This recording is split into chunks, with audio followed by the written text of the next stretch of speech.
My 13-year-old niece destroyed her dying brother's final wish, and I'm still shaking. My nephew, Caleb, passed away last week. He was 17. Cancer. Leukemia, if you want specifics. We fought for 2 years. He fought for 2 years. Hard. Chemo, bone marrow transplant, hospital beds that became his second home. We thought we'd bought him more time after a miraculous remission last year, but the cancer came back stronger. More aggressive. He was tired. 3 weeks ago, we all knew the end was coming. I don't want to get into the pain of watching him slip away. I know some of you understand, and for those who don't, I hope you never do. In one of his last clear-headed moments, Caleb asked me for a favor. He said he wanted to write a letter to someone. A girl named Maddie. She was his best friend. Maybe more than that, they never had time to figure it out. They met during his first round of chemo. She was there visiting her older brother in the same ward. After that, she kept coming back to visit Caleb. Through everything. Every round of chemo. Every bad scan. Every good day and horrible one. He told me, in the quietest voice, I want her to know how much she meant. That she made the worst years of my life feel like they were worth it. He couldn't write by that point, so he dictated it to me. I wrote it out in his notebook, the black one with the cracked spine and Marvel stickers all over the front. His handwriting was shaky at the start, then it was just mine. But he signed it. With effort, but he did it. He made me promise not to read it aloud to anyone else. Just to give it to Maddie after he was gone. I said yes. Of course I did. I owed him that. But then my niece, Rachel. Caleb's younger sister.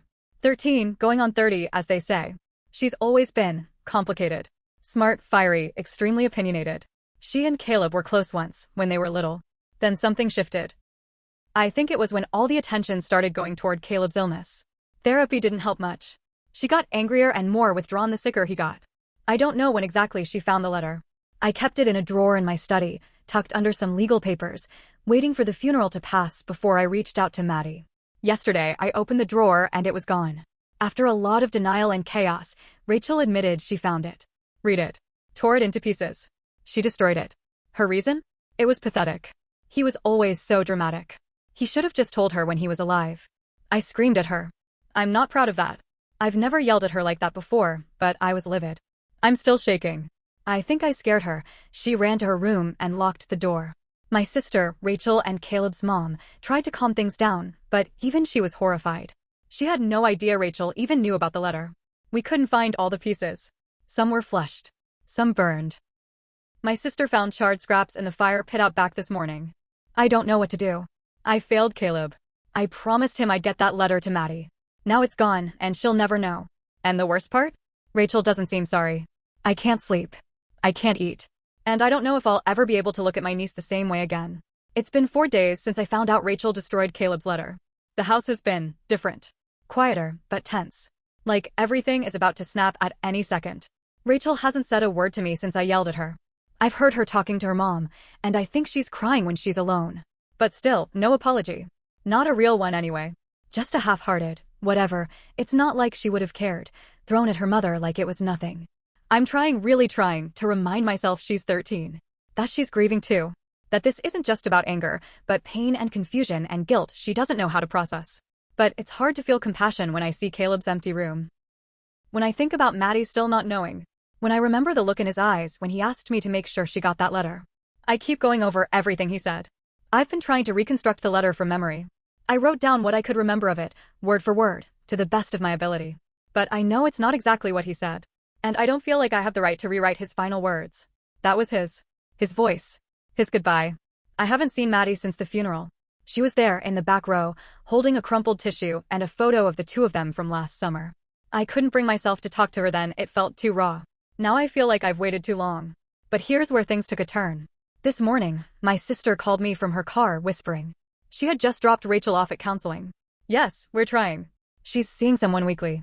Not sure how much she's opening up, but it's a start. My sister told me she found something while doing laundry. A small notebook. Not Caleb's, but Rachel's. She must have left it in her sweatshirt pocket. The same sweatshirt she wore the day she admitted to destroying the letter. I wasn't going to read it. I told my sister to leave it alone. But she told me, voice shaking. You need to see what's in there. So I went over. She handed me the notebook. Inside were pages of messy handwriting, drawings, crossed out paragraphs, and then, in the middle of it all, a copy of Caleb's letter. Or what looked like one.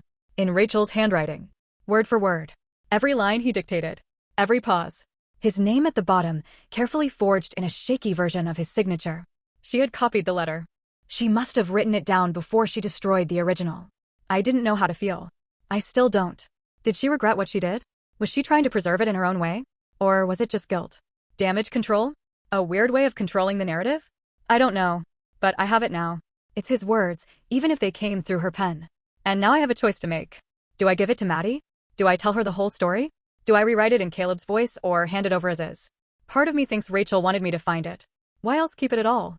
But I also wonder, what if giving this letter to Maddie just reopens wounds? What if it hurts more than it heals? Then again, maybe Maddie deserves to know. Even if it's a copy. Even if it's late. Even if it's messy. I'm seeing her tomorrow. I texted and asked if we could meet. She said yes. I haven't told her why yet. I'm bringing the letter. I met with Maddie today.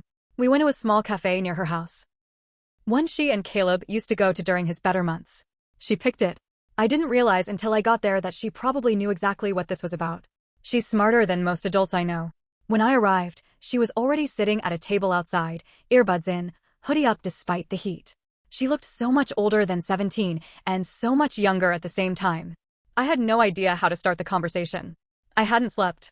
I'd gone over dozens of versions in my head, but everyone felt wrong. She took one look at me and said, "You have something from him, don't you?" I nodded. Then sat down and handed her the folded paper, a clean rewrite of the letter, copied exactly from Rachel's notebook. I didn't include anything else. Not yet. I watched her hands tremble as she unfolded it. She didn't speak the entire time she read it. A minute in, she pressed the paper to her chest and closed her eyes. A few silent tears slid down her cheeks. No sobbing. Just stillness. Like the whole world had paused for her. When she finished, she looked up and asked, "Did he really say all this?" And I said every word. I didn't tell her right away about the destroyed original. I didn't tell her about Rachel. I thought maybe I wouldn't. Maybe it didn't matter. She had the message, and that was the point. But I could see something in her eyes. She knew there was more. So I told her the truth. All of it. Her expression didn't change much. But her mouth tightened slightly when I mentioned Rachel. She didn't speak for a long time afterward. Just held the paper, folded it again, and stared at it like it might disappear if she blinked. Then she said something I didn't expect. I always thought he felt that way. But he was afraid to say it. I'm glad he did. Even if it's late. I apologized for everything. I told her I failed him, that I didn't protect his words like I promised. But she shook her head. No, you didn't fail him. You kept your promise the second you put this in my hands. We sat in silence for a while after that. Then she told me something that's been haunting me since. Apparently, Rachel used to text her, not often, but enough. Sometimes strange messages. Passive-aggressive. Other times just straight-up rude. Maddie always ignored them. She didn't want to make things harder on Caleb. One message from about a month ago said, "You think you're special? You're not the only one hurting." Maddie never told anyone.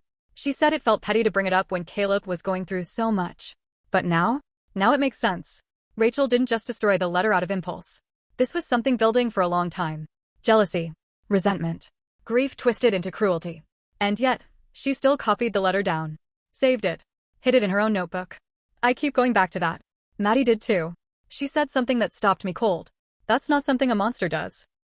That's something a girl with a war in her head does. I don't know what's going to happen next. I don't know if Maddie will ever want to speak to Rachel.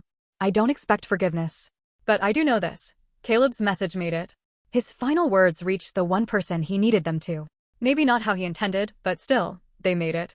And maybe that's enough. Maybe that's the only thing keeping me from falling apart completely. It's been a week since I gave Maddie the letter. Since Caleb's words reached her.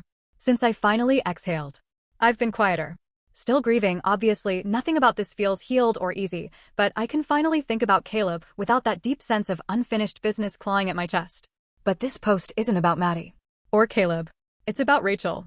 She knocked on my door 2 nights ago. 9:47 p.m. I remember the exact time because I just sat down with a drink, planning to rewatch old home videos on a flash drive I found in my desk drawer.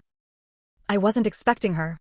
She stood there in an oversized hoodie, hair messy, eyes red and puffy.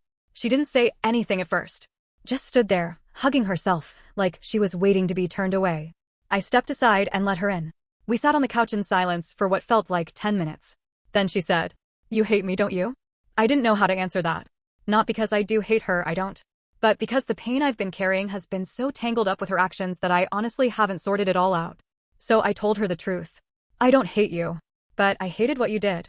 She nodded, eyes filling again.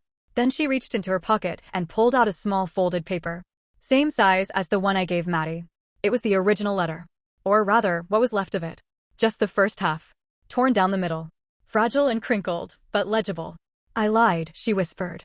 I didn't burn all of it. I couldn't. She told me everything. How she found the letter by accident. How she read it and felt like her chest was caving in. How the words made her furious, not because they were bad, but because they were beautiful.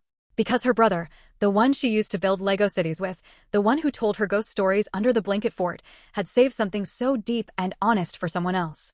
It felt like he'd left me out of his life, she said. Like I wasn't even part of the ending. Then the guilt came. Fast. Crushing.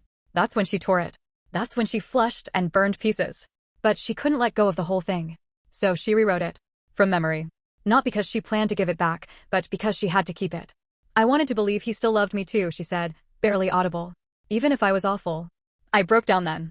I didn't plan to, but something in me cracked open. I pulled her into a hug, and she collapsed. She kept saying, I'm sorry. Over and over.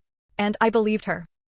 For the first time since all this happened, I truly believed she understood what she did. And why it mattered. I told her I forgave her.